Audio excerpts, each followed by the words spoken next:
This is Copper 90, and these are the top 10 players who went on strike. Javier Mascherano.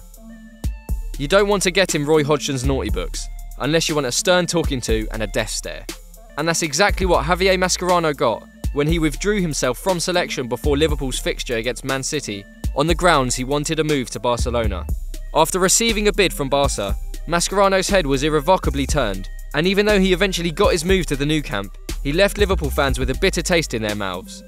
Without Mascherano in the team, Liverpool suffered their heaviest defeat to Man City for 73 years. But to this day, Javier Mascherano still denies that he actually went on strike. Paul Scholes.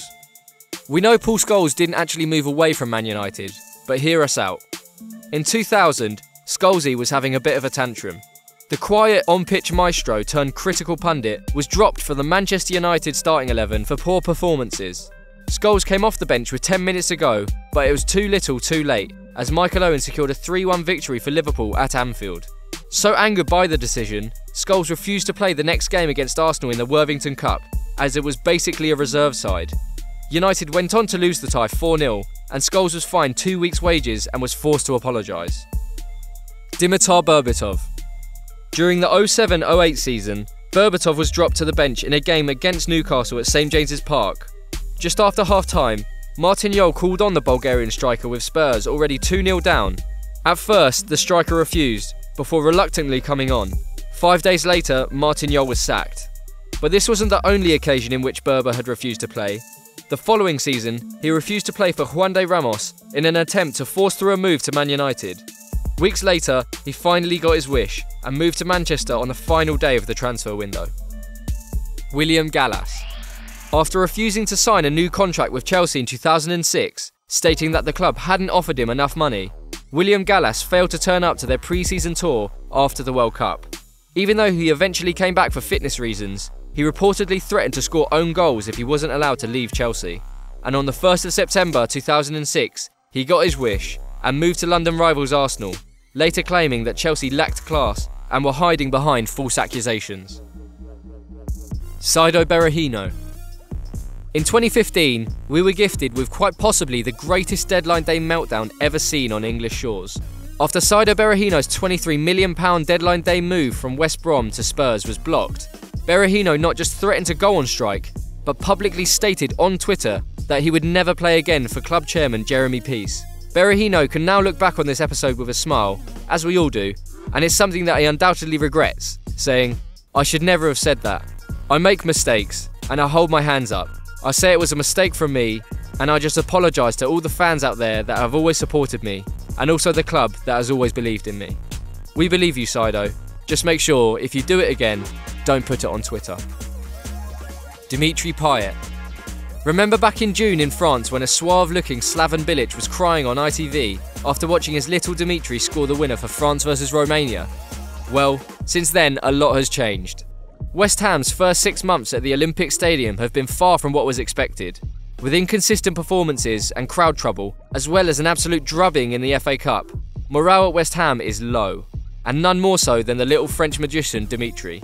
Just 11 months after signing a 5.5-year deal, Bilic announced Payet had told him he will refuse to play for the club. The Croatian went on to declare the club wouldn't play Payet, as West Ham's management aimed to prove that players don't dictate transfers. Slaven Bilic said, "We aren't going to sell him, not whatsoever. It's not a money issue." Clint Dempsey. Going into his 7th season in the Premier League with Fulham, Clint Dempsey refused to play in the Whites' first game of the season at home to Norwich.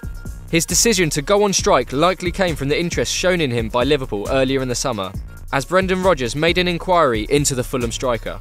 Despite this initial move from Liverpool, it was actually Tottenham Hotspur who splashed the cash to capture his signature, signing Dempsey for around £5 million. Raheem Sterling.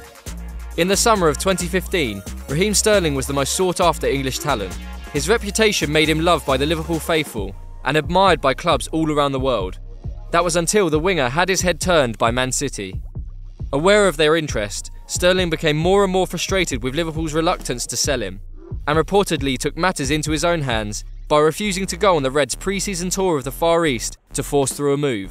£50 million later, City got their man, as Liverpool were backed into a corner and eventually sanctioned the move. Pierre van Hooijdonk. After Pierre van Hooijdonk helped fire Nottingham Forest to the Premier League in the 97-98 season, the Dutch forward was left disillusioned as the club sold his strike partner, Kevin Campbell, to Trabzonspor and let club captain Colin Cooper leave for Borough. Hooijdonk looked for a way out himself, asking the club's owners for a transfer. After they refused his transfer request, Hooijdonk immediately announced he would go on strike. The standoff continued for several months until the striker returned following mass criticism from fans and teammates. Hooijdonk scored his first goal back against rivals Derby, but that still wasn't enough to win over his teammates, who refused to celebrate with the striker following his betrayal. Forest finished bottom of the Premier League that season, and Hooijdonk later expressed his regret at going on strike. Carlos Tevez. In September 2011, Carlos Tevez was named as a substitute for Man City against Bayern Munich in the club's first season back in the Champions League since 1968. At half-time, and with the side trailing 2-0, Roberto Mancini called for the Argentinian to warm up in preparation for entering the match, but the striker refused. Consequently, Tevez was fined £500,000 by the club and placed on gardening leave for 4 months. Tevez returned to the club after failing to secure a transfer to another club in January and helped City to their first Premier League title. That was Copper 90's top 10 players who went on strike. Did we miss any? Let us know in the comments below, and don't forget to like, share and subscribe.